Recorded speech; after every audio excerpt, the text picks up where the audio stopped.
बिस्मिल्लाहिर्रहमानिर्रहीम। बयान चल रहा है उन शर्तों का जो नमाज के लिए लाजिम है। उनमें पहली शर्त है तहारत यानी पाकी हासिल करना। सवाल, अगर कपड़े या बदन पर कुछ निजासत लगी हो और तलाश करने के बाद भी कहीं पानी ना मिले तो क्या इस हालत में उन नापाक कपड़ों में नमाज पढ़ना जायज़ है या नहीं। कोई आदमी है और उसके कपड़ों पर कोई नापाकी, कोई गंदगी लग गई है और काफ़ी तलाश करने के बाद भी उसको कहीं पानी नहीं मिला, तो क्या इस सूरत में वो उन्हीं नापाक कपड़ों में नमाज पढ़ सकता है या नहीं। जवाब नंबर 16, अगर कपड़े या बदन पर निजासत गलीज़ा या खफीफ़ा इतनी मिक़दार में लगी है जो शरअन माफ़ है, अगर निजासत गलीज़ा या खफीफ़ा इतनी मिक़दार में लगी है जो शरीयत के नज़दीक माफ़ नहीं है, जिसमें नमाज नहीं हो सकती, अगर इतनी मिक़दार में वो नापाकी लगी हुई है और उसको पाक करने के लिए, पाकी हासिल करने के लिए पानी मयस्सर नहीं है, पानी नहीं मिल रहा है, तो उसको इसी हालत में नमाज पढ़ना जायज़ है। उसी निजासत में और उसी निजासत के लगे होने के बावजूद भी वो नमाज पढ़ सकता है और उस नमाज का यादा भी ज़रूरी नहीं है।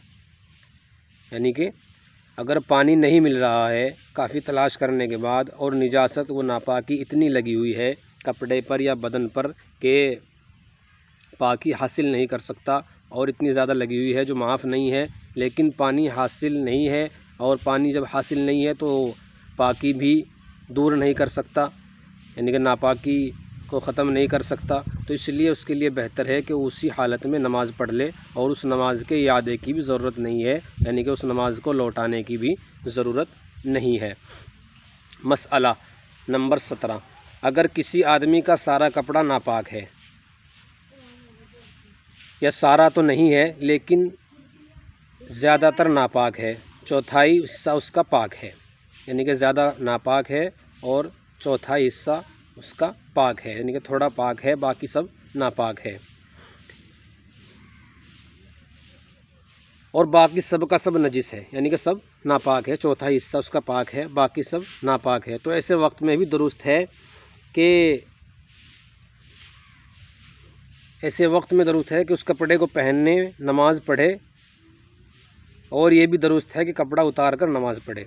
अगर कोई शख्स ऐसा है कि वो नमाज़ पढ़ना चाहता है लेकिन उसका चौथाई हिस्सा पाक है, बाकी उसका कपड़ा, उसका बदन सब नापाक है, लेकिन पानी मयस्सर नहीं है और नमाज का वक्त हो रहा है, तो उसके लिए बेहतर है कि उसी हालत में नमाज पढ़े, उसी नापाक कपड़े को पहनकर नमाज पढ़ ले, उसके लिए बेहतर है।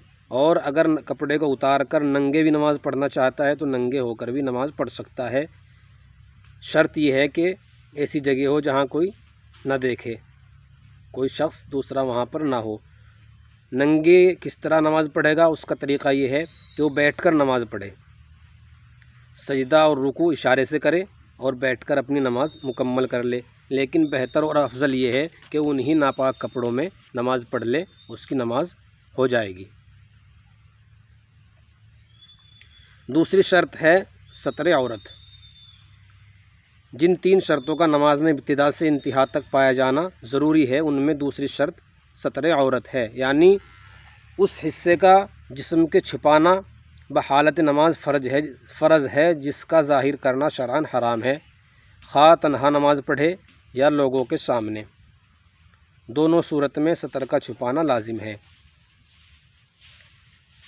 सतर का छुपाना दोनों सूरत में लाजिम है, चाहे नमाज तन्हा पढ़ता हो या दूसरों के सामने पढ़ता हो। सवाल, शरई एतबार से मर्दों और औरतों के लिए सतर कहाँ तक है और नमाज में नमाज में किन किन हिस्सों का छुपाना वाजिब है, यानी कि नमाज में सतर कहाँ तक है, मर्दों और औरतों का सतर कहाँ तक है और नमाज में कहाँ तक छुपाना वाजिब है। जवाब नंबर 18, मर्दों के लिए नाफ से लेकर घुटने तक छुपाना फ़र्ज़ है।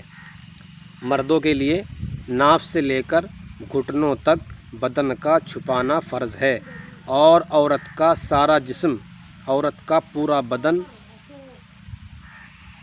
सतर में दाखिल है, यानी औरत के लिए तमाम बदन का छुपाना ज़रूरी है, सिर्फ़ चेहरा, दोनों हाथ और पैरों के।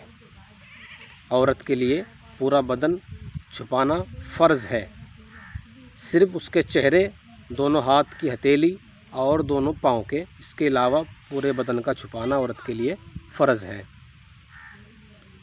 अल्लाह पाक हमें इन मसाइल को सामने रख कर इबादत करने की तौफ़ीक़ अता फ़रमाए और अल्लाह पाक हमें दीन पर चलने की खूब तौफ़ीक़ अता फ़रमाए। अल्लाह पाक सुन्नत मुहम्मदिया को अपनी ज़िंदगी में लाने की तौफ़ीक़ अता फ़रमाए, सहाबा के तरीक़े पर अमल करने की तौफ़ीक़ अता फ़रमाए। अल्लाह पाक हमारी इस छोटी सी मेहनत को जो हम कर रहे हैं, अल्लाह पाक इसको कबूल फ़रमाए। व आखिरु दावाना अल्हम्दुलिल्लाहि रब्बिल आलमीन। अस्सलामु अलैकुम व रहमतुल्लाहि व बरकातुहू।